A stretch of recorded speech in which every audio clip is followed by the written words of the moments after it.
안녕하세요. 오늘은 부처님 말씀 중에서 평소 일이 잘 풀리지 않는 사람들이 꼭 들어야 하는 법문 하나를 소개해 드리고자 합니다. 평소 나는 왜 이렇게 되는 일이 없을까 하며 신세를 한탄하는 사람들은 이 법문을 듣고 그대로 실천하시면 반드시 소망하는 바가 이루어지실 것으로 믿습니다. 부처님은 중생을 제도하기 위하여 인도의 각 지역을 순례하면서 설법을 하였습니다. 그래서 부처님의 설법을 듣고자 각지에서 많은 사람들이 모여서 인산인해를 이루었다고 합니다. 영치산에서 법화경을 설법할 때는 무려 300만 명이 모였다고 하니 참으로 놀랍습니다. 이렇게 많은 사람들이 모이다 보니 실내에서는 법회를 할 수 없어서 부득이 야외에 자리를 마련하여 법회를 하였습니다. 그런데 어느 날 부처님이 야외에 마련된 법회에서 설법을 하던 중 어떤 사람으로부터 부처님이 대답하기가 난감한 질문을 받았습니다. 그 사람은 평소 끼니를 걸을 정도로 집안이 가난한 사람이었습니다. 그 사람은 부처님께 이렇게 질문을 하였습니다. 부처님, 저는 왜 이렇게 되는 일이 없습니까? 저에게 가르침을 주십시오. 부처님은 이 질문을 받고 대답하기가 난감하여 한동안 그 사람을 물끄러미 바라보고만 있었습니다. 그런데 부처님뿐만 아니라 예수님도 대답하기가 참으로 난감한 질문을 받은 적이 있습니다. 여러분들도 잘 아시다시피 이스라엘의 서기관과 바리새인들이 간음한 여자를 예수님 앞에 끌고 와서 모세의 율법에는 간음한 자는 돌로 쳐 죽이라고 되어 있는데 예수님은 저 여인을 어떻게 하시겠습니까? 라고 질문을 던졌습니다. 예수님은 이 질문을 받고 대답하기가 곤란하여 한동안 허리를 굽혀 땅바닥에 손가락으로 뭔가를 열심히 씁니다. 예수님이 이 질문에 대답하기가 난감한 이유는 만약 예수님이 모세율법에 따라 저 여인을 돌로 쳐 죽이라고 하면 당시 이스라엘이 로마의 지배를 받고 있던 시대이므로 로마법에 위배될 뿐만 아니라 사랑을 전파하는 예수님 자신의 가르침에도 위배되는 일이 되고 만약 저 여인을 살려주라고 하면 모세율법을 어기는 일이 되기 때문입니다. 그래서 서기관과 바리새인들은 예수님을 진퇴양난의 위기로 몰아넣기 위하여 이런 질문을 던졌던 것입니다. 그러나 예수님은 한참 동안 땅바닥에 손가락으로 뭔가를 쓰다가 일어나 너희들 중에 죄 없는 자가 먼저 저 여인에게 돌을 던져라 하고 외칩니다. 그러자 당황한 서기관과 바리새인들은 서로 눈치를 보다가 한 사람씩 그 자리를 빠져나갔습니다. 이 이야기는 요한복음 8장에 나오는 이야기인데 예수님은 이렇게 대답하기가 난감한 질문을 받았으나 모세의 율법도 어기지 않고 또한 이웃을 사랑하라는 자신의 가르침에도 위배되지 않는 절묘한 대답을 하여 슬기롭게 대처를 하였습니다. 그러면 부처님은 앞에서 본 바와 같이 저는 왜 이렇게 되는 일이 없습니까? 라는 질문을 받고 어떻게 대답하였을까요? 그런데 부처님은 그 사람에게 위로나 용기를 북돋아 주는 말을 해주지 않고 그 사람을 한참 동안 바라보고 있다가 당신은 인색하여 평소 남에게 베풀지 않기 때문입니다 라고 대답을 하였습니다. 그러자 그 사람은 나는 가진 것이 아무것도 없는 빈털터리인데 무엇을 남에게 베푼단 말입니까? 라며 투덜거리자 주변에 있던 사람들도 그 사람이 가난하여 남에게 베풀 수 있는 것이 아무것도 없다는 것을 알기 때문에 부처님의 대답이 오히려 생뚱맞다며 웅성거렸습니다. 이렇게 되자 부처님의 말씀을 듣고자 마련된 야외 법회 장소가 떠들썩하고 시끄러워지기 시작하였습니다. 그야말로 야단법석이 일어난 것입니다. 여기서 야단법석이란 말의 유래가 떠오릅니다. 야단법석은 한자로 들야, 단상단, 법법, 자리석으로 본래는 야외에 마련된 법회 장소라는 뜻의 불교 용어입니다. 그런데 이 말이 많은 사람들이 야외에 마련된 법회 장소에 모이다 보니 떠들썩하고 시끄러워져서 오늘날 떠들썩하고 시끄러운 모습이라는 뜻으로 야단법석이라는 말이 사용되고 있습니다. 야단법석이라는 말처럼 불교에서 유래된 말이 많으나 시간 관계상 두 가지만 더 소개하도록 하겠습니다. 우리가 먹는 점심이라는 말은 참선하던 스님들이 시장기가 돌 때 마음에 점을 찍듯이 간식 삼아 먹던 음식에서 유래된 말이고, 이판사판이라는 말은 조선시대 스님은 참선을 하는 이판성과 절의 살림을 맡아보는 사판성이 있었는데, 조선시대 스님의 신분은 천민계급이어서 그 어느 누구도 막다른 궁지나 끝장에 몰린 사람이 아니고서는 스님이 되려고 하지 않았기 때문에 그에 비유하여 이판성이 되든 사판성이 되든 이제 어쩔 수 없으니 될 대로 되라는 식의 표현으로 이판사판이라는 말이 생기게 된 것입니다. 다시 부처님의 설법으로 돌아와서 이야기를 계속하겠습니다. 어떤 사람이 부처님에게 저는 왜 이렇게 되는 일이 없습니까? 라고 질문을 하자 부처님은 당신은 인색하여 평소 남에게 베풀지 않기 때문입니다. 라고 대답을 하여 잠시 야단법석이 일어났으나 부처님의 제자들이 나서서 소동을 진정시켰습니다. 그러자 부처님은 잠시 중단했던 말씀을 계속하여 이어나갔습니다. 부처님은 그 사람이 가난하여 남에게 베풀 수 있는 것이 아무것도 없다고 하자 이렇게 대답을 하였습니다.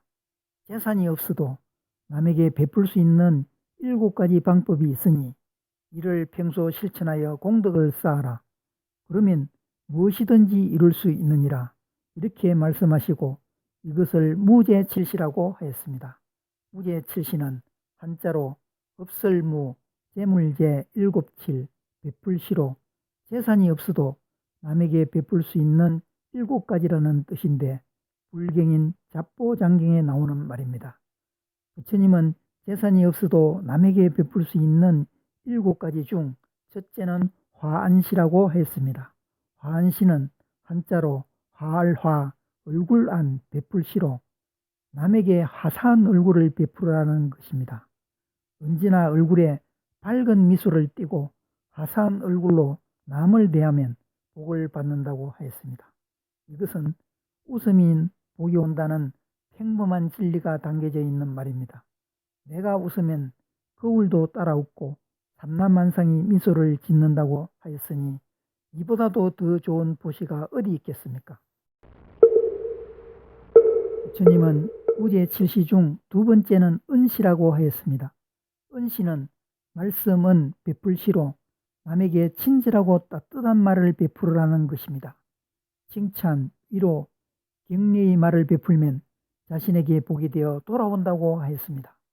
부처님은 우리가 몸과 입 그리고 마음으로 짓는 10가지 업 가운데 입으로 짓는 9업이 4가지로 가장 많다고 탄식하였습니다.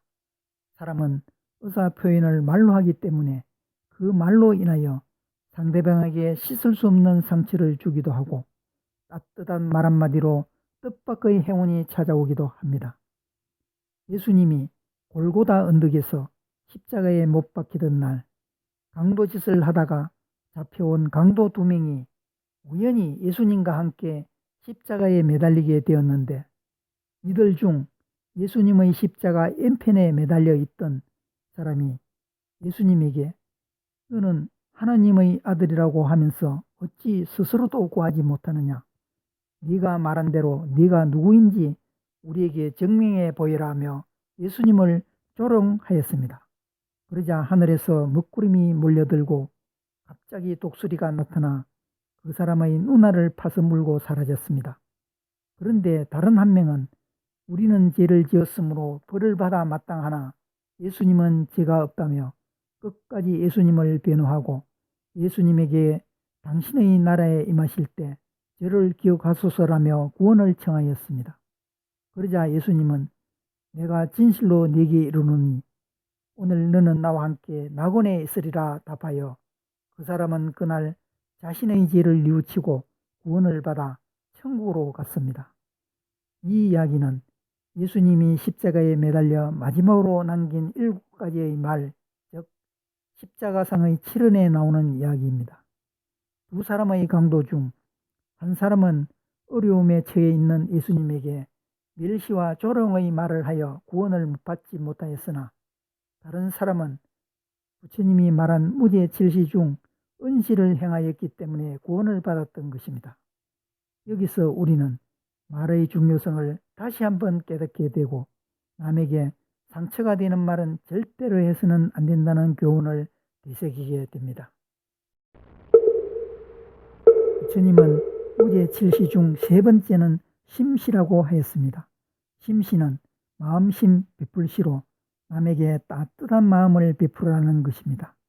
착하고 어진 마음으로 사람을 대하면 그 공덕이 반드시 자신에게 되돌아온다고 하였습니다. 신약 성서에서도 심시를 실천한 착한 사마리아인의 이야기가 나옵니다. 강도를 만나 거의 죽게 된 유대인을 같은 민족인 유대교의 제사장이나 이 사람은 못 본 채 지나가지만 유대인으로부터 멸시를 받던 사마리아인은 그 사람의 상처를 치료해주고 나귀에 태워 주막으로 데려가 돌봐주었습니다. 자신에게 특별한 피해가 되지 않는데도 위기에 처한 사람을 목격하고도 구조하지 않을 경우 처벌하는 법, 즉 착한 사마리아인의 법이 이 신약 성서에서 유래되었습니다. 부처님은 무죄 질시 중 네 번째는 안시라고 하였습니다. 안시는 눈안 베풀시로 호감 있는 눈빛으로 남을 대하라는 것입니다. 남에게 호감 있는 눈빛을 베푸면 상대방의 눈빛도 반응을 하여 동공이 커지며 따뜻한 눈빛으로 변하게 된다고 합니다. 그래서 눈은 거짓말을 하지 못한다는 말이 생겨난 것입니다. 이렇게 호감 있는 서로의 눈빛이 마주치면 이미 대화는 시작되어 마음과 마음이 전해져서 어떠한 어려운 문제도 쉽게 해결이 되기 때문에 부처님은 일이 잘 풀리지 않는 사람은 평소 호감 있는 눈빛으로 남을 대하라고 하였습니다. 부처님은 무죄 질시 중 다섯 번째는 신시라고 하였습니다. 신시는 몸신 베풀시로 몸으로 남을 베풀하는 것입니다. 이번 코로나 사태로 대구 경북 지역의 많은 자원봉사자들이 의료봉사를 하는 것은 부처님이 말한 신시를 몸소 실천하는 것으로 공덕을 쌓는 일이 될 것입니다. 부처님은 무죄 질시 중 여섯 번째는 자시라고 하였습니다. 자시는 자리좌 베풀시로 남에게 자신의 자리를 양보하라는 것입니다.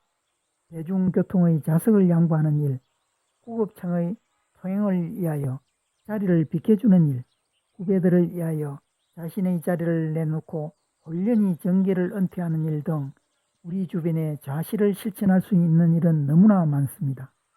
타이타닉호가 침몰할 때 구명보트의 자리를 자신의 하녀와 다른 사람에게 양보한 이시도로와 아이다 부부의 이야기는 가슴 뭉클한 자시 이야기로 해석되고 있습니다. 부처님은 무죄 질시 중 마지막 일곱 번째는 찰시라고 하였습니다.